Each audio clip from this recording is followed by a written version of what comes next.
Welcome dear students. আজকে আমি আলোচনা করব ক্লাস 10 এর যে তোমাদের সম্পাদ্য রয়েছে তার মধ্যে এবারে খুব ইম্পর্টেন্ট হচ্ছে পরিবৃত্ত স্পর্শক আর মধ্য সমানুপাতিও আসার কিছুটা চান্স রয়েছে, যেহেতু গতবারে মধ্য সমানুপাতি এসেছিল। তা সেই ক্ষেত্রে বলা যেতে পারে আর এবারে ইম্পর্টেন্ট হচ্ছে কি পরিবৃত্ত আর স্পর্শক অঙ্কন। আমার এখানে আমি করে দেখাবো কিভাবে করতে হয়, জাস্ট পদ্ধতিটা আলোচনা করব। এক্স্যাক্টলি মাপ হয়তো সেম হবে না, কেন যেহেতু আমি বোর্ডে দেখাবো তো কিভাবে করতে হয় শুধু সেইটুকুই দেখাবো। আর এটা আমি বলতে চাই, আমি এই ভিডিওটা বানাচ্ছি, এই ভিডিওটার পারপাস হচ্ছে যেসব পিছিয়ে পড়া ছাত্র যারা কি হয়, ছাত্র বা ছাত্রী যারা জিনিসটা মনে রাখতে পারে না, প্রসেসটা ভুলে যায়, সেই প্রসেসটা যাতে তারা সহজে মনে রাখতে পারে সেই জন্য এই ভিডিওটা আমি বানাচ্ছি। ঠিক আছে, চলো দেখে নাও। আমার কাছে এই স্কুল থেকে দেওয়া একটা টেস্ট পেপার রয়েছে মাধ্যমিকের, এবারে যে স্কুল থেকে প্রত্যেককে টেস্ট পেপার দেওয়া হয় সেই টেস্ট পেপার রয়েছে। তো আমার কাছে একটা কোশ্চেন আছে, সেই কোশ্চেন অনুযায়ী আমি একটু করে দেখাচ্ছি। কি বলেছে যে একটি সমকোণী ত্রিভুজ অঙ্কন করো যার সমকোণ সংলগ্ন বাহুদ্বয় বলে দিয়েছে 4 সেন্টিমিটার ও 8 সেন্টিমিটার। মানে সমকোণ সংলগ্ন, সমকোণ মানে কত ডিগ্রি হয় আমরা জানি, সমকোণ মানে 90 ডিগ্রি। তাহলে এই কোণটা হবে 90 ডিগ্রি। এবার দেখো, ড্রয়িং করার আগে একটা ছোট্ট করে একটা রাফ ওয়ার্ক কিন্তু একটা সাইডে তোমরা যদি করে নিতে পারো তাহলে জিনিসটা বুঝতে আরো সুবিধা হয়। তাহলে এরকম সাইডে একটা ছোট্ট রাফ ওয়ার্ক যদি করে নিতে পারো তোমাদের জন্যই ব্যাপারটা ইজি হয়ে যাবে। তাহলে এখানে একটা সমকোণ, সমকোণ সংলগ্ন বাহু কি বলেছে, একটা বলেছে 4 সেমি, একটা বলেছে 8 সেমি। এবার তোমরা এইটাকে 4 সেমি ধরতে পারো আর এটাকে 8 সেমি ধরেও করতে পারো। আমি এটা ধরেই করাচ্ছি, এটাকে 4 সেমি এটাকে 8 সেমি ধরে করতে পারো, বা উল্টোটাও করতে পারো, যেটা তোমাদের সুবিধা হবে। আমি এখানে এটা ধরেই করাচ্ছি। ঠিক আছে, তা কি হবে প্রথমে করব দেখে নাও। প্রথমে কি করব, প্রথমে এই 4 সেমি আর 8 সেমি একটা এরকম লাইন টেনে নেব। প্রথমে আমি 4 সেমি 8 সেমি একটা এরকম লাইন টেনে নেব। তারপরে কি করব, খাতার ঠিক মাঝখানে একটু জায়গা রেখে কাজটা করবে। জায়গাটা না থাকলে তোমরা কিন্তু লম্ব সমদ্বিখণ্ড অঙ্কন করতে পারবে না। তাহলে কি করতে হবে, আমাকে এখানে একটা লম্বা দাগ টানতে হবে। লম্বা দাগ টানলাম, লম্বা দাগ টেনে আমি কি করব, আমি যেহেতু 4 সেন্টিমিটারটাকে নিচে করব তাহলে আমি 4 সেন্টিমিটারের মাপ নেব কম্পাসের সাহায্যে। মাপটা নিয়ে ঠিক এই বিন্দুটায় বসাবো, বসিয়ে এখানে 4 সেন্টিমিটার কেটে দেবো। 4 সেন্টিমিটার কেটে নেব। ঠিক আছে, তাহলে 4 সেন্টিমিটার কেটে নেব। কেটে নেওয়ার ফলে কি হবে, এখানে একটা দেখো আমি একটা ছোট্ট একটা অংশ পেয়ে গেছি। এবার এটা আমি একটা নাম দিয়ে দেবো, এটা এ দিলাম, এটা বি দিলাম, বা তোমরা তোমাদের মতো দিতে পারো, আমি আমার মতো দিচ্ছি। ঠিক আছে, তো কি হবে, এবার এখান থেকে এ বিন্দুকে কেন্দ্র করে আমরা 90 ডিগ্রি কোণ আঁকবো। যেহেতু এটা সমকোণী ত্রিভুজ, তাহলে এ বিন্দুকে কেন্দ্র করে আমরা 90 ডিগ্রি কোণ আঁকবো। 90 ডিগ্রি কোণ কিভাবে আঁকা হয়, কম্পাসের এরকম মাপ নেব, নিয়ে একটা এরকম আর্ক মতো আঁকবো বা বৃত্তচাপ মতো আঁকবো, এবং যেই মাপটা নিলাম সেই মাপটা দিয়ে এখানে একবার কাটবো 60 ডিগ্রি, এখানে একবার কাটবো 120 ডিগ্রি। মানে একবার কাটলে 60 ডিগ্রি হয় এবং দুবার কাটলে 120 ডিগ্রি হয়। আমি আবার দেখাচ্ছি ব্যাপারটা বোঝো। কম্পাসের একটা মাপ নিয়ে আমি এরকম একটা বৃত্তচাপ আঁকলাম এবং সেই মাপটা নিয়ে এখানে বসে এখানে একটা কাটলাম, আবার এখানে বসে এখানে একটা কাটলাম। তাহলে জিনিসটা হয়ে গেল 60 ডিগ্রি আর 120 ডিগ্রি, এবং এই 60 ডিগ্রি আর 120 ডিগ্রির মাঝখানে হচ্ছে 90 ডিগ্রি। তাহলে এইখানে আবার কম্পাসটা বসাবো, বসিয়ে এখানে একটা কাটবো, আবার সেই একই মাপ নিয়ে এখানে বসে এখানে একবার কাটবো। তাহলে এখানে দেখো একটা আমি পেয়ে গেলাম। তাহলে এই পয়েন্টটাকে করে আমি এরকম একটা লম্বা দাগ টেনে দিলাম। আমার লাইনটা একটু টেরাবাঁকা হতে পারে, তার কারণ হচ্ছে আমি তো বোর্ডে করছি, আমার কাছে কোনো ইকুইপমেন্টস নেই, আমি জাস্ট প্রসেসটা বোঝানোর জন্য করছি। তাহলে ফার্স্ট প্রসেস কি, ছোট মাপ নিয়ে এখানে কাটলাম। তারপরে সেকেন্ড স্টেপ কি, এখানে হচ্ছে আমি একটা বৃত্তচাপ আঁকলাম, চাপ এঁকে এখানে 90 ডিগ্রি ড্র করলাম। ঠিক আছে, 90 ডিগ্রি ড্র করার পর এবার কি করব, এই 8 সেন্টিমিটার মাপ নেব। এই 8 সেন্টিমিটার মাপ নিয়ে এই বিন্দুতে বসে এখানে কাটবো। ধরো এখানে একটা পেলাম, সি নাম দিলাম আমি তার। ঠিক আছে, এবার এই 8 সেন্টিমিটার মাপ নিয়ে কাটার পর এই বিন্দুটাতে সাথে আমি এই বিন্দুটা যোগ করে দিলাম। তাহলে দেখো আমার সমকোণী ত্রিভুজ কিন্তু রেডি, যার এই কোণটার মান হচ্ছে 90 ডিগ্রি। তাহলে যেহেতু আমি সিটাকে উপরে রেখেছি, তাহলে আমাদের এই ত্রিভুজটার নাম দিতে হবে সিএবি। তাহলে সমকোণী ত্রিভুজ সিএবি এর নাম দিতে হবে। এবার হচ্ছে পরিবৃত্ত আমরা অঙ্কন করব কিভাবে। পরিবৃত্ত অঙ্কন করতে গেলে যে কোনো দুটো বাহুর, ধরো এটা সিএ হতে পারে, সিএ হতে পারে, সিবি হতে পারে, বা এবি হতে পারে, তিনটে বাহু, যে কোনো বাহুর, যে কোনো দুটো বাহুর আমাকে লম্ব সমদ্বিখণ্ড করতে হবে। লম্ব সমদ্বিখণ্ড কিভাবে করতে হয়, আমি প্রথমে এই বাহুটার করে দেখাচ্ছি। লম্ব সমদ্বিখণ্ড করতে ধরো সিবি আছে, এই বি বিন্দুতে বসাবো কম্পাস, হাফের বেশি মাপ নিয়ে এইখানে একটা কাটবো, উপরে নিচে একটা কাটবো। বোঝা গেল? সিমিলারলি সেই মাপটাই আবার সি বিন্দুতে বসিয়ে এখানে একটা কাটবো, এখানে একটা কাটবো। ঠিক আছে, তাহলে এবার কেটে এই দুটো লাইন আমি কি করবো, যোগ করে দেবো। দেখো এই দুটো লাইন আমি কিন্তু যোগ করে দিয়েছি। আবার আমি যেমন সিবি বিন্দুর সাথে করলাম, এই সিবি রেখার সাথে করলাম, সেরকম আমি করতে পারি এবি রেখার মধ্যে করতে পারি লম্ব সমদ্বিখণ্ড। এ তে বসাবো, বসিয়ে হাফের বেশি মাপ নিয়ে নিচে একটা উপরে একটা। সিমিলারলি একই মাপ নিয়ে বি বিন্দুতে বসিয়ে নিচে একটা উপরে একটা। ঠিক আছে, তাহলে এবার এই দুটোকে আমি কি করব, কানেক্ট করব। এই দুটোকে কানেক্ট করবো। দেখতে একটু বেঁকে গেছে, কিছু করার নেই, কেন আমি জাস্ট প্রসেসটা বলছি, আমি আবারও বললাম। তাহলে এই দুটো কানেক্ট করলে আমি এই যে দুটো সমদ্বিখণ্ডকের যে সেন্টারটা পেলাম, এই যে জায়গাটা আমি এখানে গোল করে দেখাচ্ছি, তোমরা গোল করবে না যদিও, আমি জাস্ট বোঝানোর জন্য বলছি, এই জায়গাটা গোল করে দেখাচ্ছি, যেখানে দুটো লম্ব সমদ্বিখণ্ডক মিট করছে সেই পয়েন্টটা, ঠিক আছে? সেই পয়েন্টটায় কম্পাসটা বসাবো এবং কম্পাসের আরেকটা বা মানে যেখানে পেন্সিল জোড়া থাকবে সেটা এই তিনটে বিন্দু দিয়ে একবার একটু মেপে দেবো জিনিসটা কি হচ্ছে, ঠিক আছে? চেষ্টা করবে যাতে তিনটে বিন্দুই টাচ করে, কিন্তু কিছু কিছু ক্ষেত্রে কি হবে, তিনটে বিন্দু টাচ করবে না, দুটো বিন্দু টাচ করলেও হবে, ঠিক আছে? তাহলে এখানে বসে আমি যে কোনো একটা মাপ নিয়ে কি করবো, এরকম একটা গোল মতো আঁকার চেষ্টা করবো, ঠিক আছে? এখানে একটা গোল মতো আঁকার চেষ্টা করবো।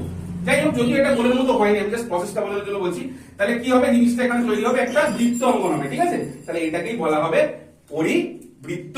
আর এই যে কেন্দ্র থেকে এই যে ডিসটেন্সটা, এই তিনটে পয়েন্টের যে ডিসটেন্সটা, সেটাকে বলা হবে পরিব্যাসার্ধ, ঠিক আছে? তাহলে পরিব্যাসার্ধ যদি চাই তাহলে বলবে, নালে দরকার নেই, শুধুমাত্র পরিবৃত্তটা অঙ্কন করে কি লিখবো এখানে, এই যে পয়েন্টটা আমরা পেলাম যেটা আমি গোল দাগ করেছিলাম সেটা নাম দিয়ে দিলাম ও, ঠিক আছে? তো আমরা দেখলাম কিভাবে পরিবৃত্ত অঙ্কন করতে হয়। তাহলে তোমাদের কি হবে, তোমাদের পরিবৃত্ত অঙ্কন করার পদ্ধতিটা কিন্তু সেম, লম্ব সমদ্বিখণ্ডক এঁকে সেগুলোর কানেকশন পয়েন্ট জুড়ে একটা বৃত্ত বানাতে হবে। তাহলে আলাদা কোন জায়গায় হয়, আমরা যেমন আগেরটা করলাম, ত্রিভুজটা কি করলাম, সমকোণী ত্রিভুজ। এবার তোমাকে বলতে পারে সমদ্বিবাহু ত্রিভুজ অঙ্কন করো বা বিষমবাহু ত্রিভুজ অঙ্কন করো। সমদ্বিবাহু ত্রিভুজ অঙ্কন করলে দুটো বাহুর মাপ দিয়ে দেবে। আমরা প্রথমে ত্রিভুজের ভেরিয়েশন গুলো দেখে নিই, বাকি পদ্ধতি তো এক, ত্রিভুজের ভেরিয়েশন গুলো দেখলেই হয়ে যাবে, বাকি পদ্ধতি তো আমি দেখিয়ে দিলাম আগেরটাতে। তাহলে ত্রিভুজ ধরো বলো সমদ্বিবাহু ত্রিভুজ অঙ্কন করো, সেক্ষেত্রে দুটো বাহুর মান বলে দেওয়া থাকবে সেইখানে, তারপরে তার লম্ব সমদ্বিখণ্ডক কেটে এই পয়েন্ট বসিয়ে সার্কেল বানাতে হবে, বুঝে গেল? এটা কি আছে, এটা সমদ্বিবাহু ত্রিভুজের ক্ষেত্রে হতে পারে। সমদ্বিবাহু ত্রিভুজের ক্ষেত্রে এরকম ভাবে দুটো বাহু করে করতে হবে। বা সমবাহু ত্রিভুজ আসার চান্স খুব কম। সমবাহু ত্রিভুজ মানে তিনটে বাহু যার সমান, সমবাহু ত্রিভুজ মানে তিনটে বাহু যার সমান, পদ্ধতি ওই একই, লম্ব সমদ্বিখণ্ডক আঁকতে হবে দুটোর, সেখানে পয়েন্টটা জুড়তে হবে, সেই পয়েন্ট দিয়ে এরকম ভাবে সার্কেল বানাতে হবে, ঠিক আছে? সমদ্বিবাহু ত্রিভুজের ক্ষেত্রে এইভাবে হবে, সমবাহু ত্রিভুজের ক্ষেত্রে এইভাবে হবে। আশা করি তোমরা নিচু ক্লাসে পড়েছো এই ত্রিভুজগুলো কিভাবে অঙ্কন করতে হয়, তো আশা করি আমার বলার দরকার নেই। হ্যাঁ, একটা আমি বলবো, যেটা এক্ষুনি বলবো, অনেক ক্ষেত্রে দেয় কি, দুটো কোণ দিয়ে দিল, ধরো বললো, তোমাকে বললো 45 ডিগ্রি একটা অ্যাঙ্গেল দিয়েছে, আর একটা বলেছে 60 ডিগ্রি, কথার কথা, দুটো অ্যাঙ্গেল বলে দিয়েছে, আর বলেছে একটা সাইড ধরো বলেছে 5 সেন্টিমিটার। এবার এই তিনটে জিনিস দিয়ে তোমাকে ত্রিভুজ বানাতে হবে, বানিয়ে এবং তার পরিবৃত্ত অঙ্কন করতে হবে। তাহলে আমি সেই টাইপের অঙ্ক আসলে কিভাবে করব, প্রথমে এই যে 5 সেন্টিমিটার আমি লম্বা একটা খাতায় টেনে নেবো, মানে লম্বা দাগ টেনে নিয়ে 5 সেন্টিমিটার এখানে কাট করে নেবো, ঠিক আগের ভিডিওটা স্টার্টিং এর মতো। কাট করে নেওয়ার পর তার একটা নাম ধরো আমি দিয়ে দিলাম, এখানে ধরো বি আর সি নাম দিয়ে দিলাম, ঠিক আছে? এবার কি করব, দুটো অ্যাঙ্গেল বলে দিয়েছে, এই অ্যাঙ্গেলটা যদি কম্পাসের সাহায্যে করতে পারো কম্পাসের সাহায্যে করবে, আর যদি কম্পাসের সাহায্যে না হয় চাঁদার সাহায্যে এরকম লম্বা দাগ টানবে, এরকম একটা বৃত্তচাপ টানবে, এখানে চাঁদাটা বসাবে, এখানে যে ডিজায়ার অ্যাঙ্গেল মানে যেটা বলে দেওয়া থাকবে সেই মাপটা নেবে, নিয়ে এরকম ভাবে একটা দাগ টেনে দেবে।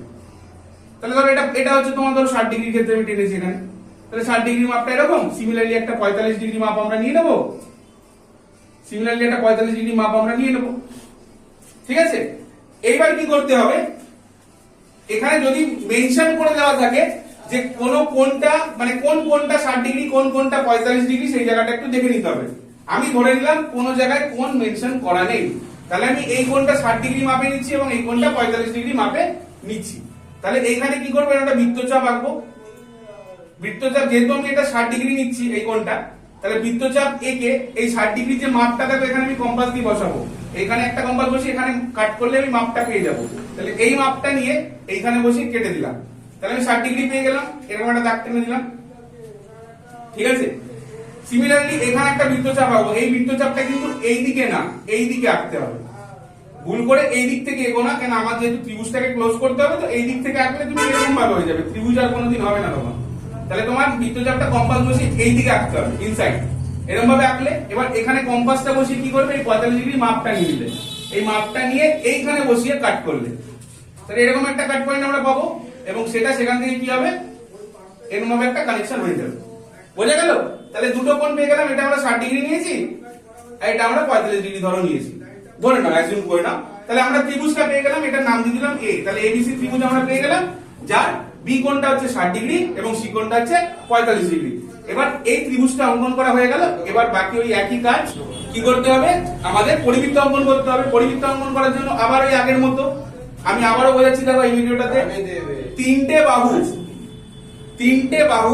বাহুর যে কোনো দুটো বাহুতে লম্ব সমদ্বিখণ্ডক আঁকতে হবে। মনে করো আমি এ আর সি এর লম্ব সমদ্বিখণ্ডক আঁকলাম। সি থেকে বসিয়ে এই হাফের একটু বেশি মান নিয়ে উপরে একবার কাটবো, নিচে একবার কাটবো। আবার সেই মাপটা নিয়ে এ বিন্দু থেকে বসিয়ে উপরে একটা কাটবো, নিচে একটা কাটবো। এটা আমরা কম্পাস দিয়ে করবো। এই কাজটা করলে দেখো এখানে আমি একটা কিন্তু লম্ব সমদ্বিখণ্ডক পেয়ে গেলাম, মানে যেটাকে ইংরেজিতে বলা হয় বাইসেক্টর। ধরো আমি এটা বোঝানোর জন্য এরকম করে দিলাম, লম্ব সমদ্বিখণ্ডক পেয়ে গেলাম। ঠিক আছে?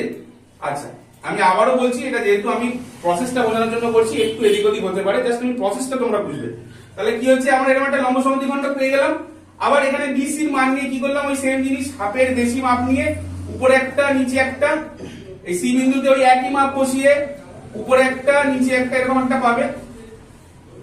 তাহলে এরকম ধরে এটাকে টান মারলে জিনিসটা কিন্তু হয়ে যাবে,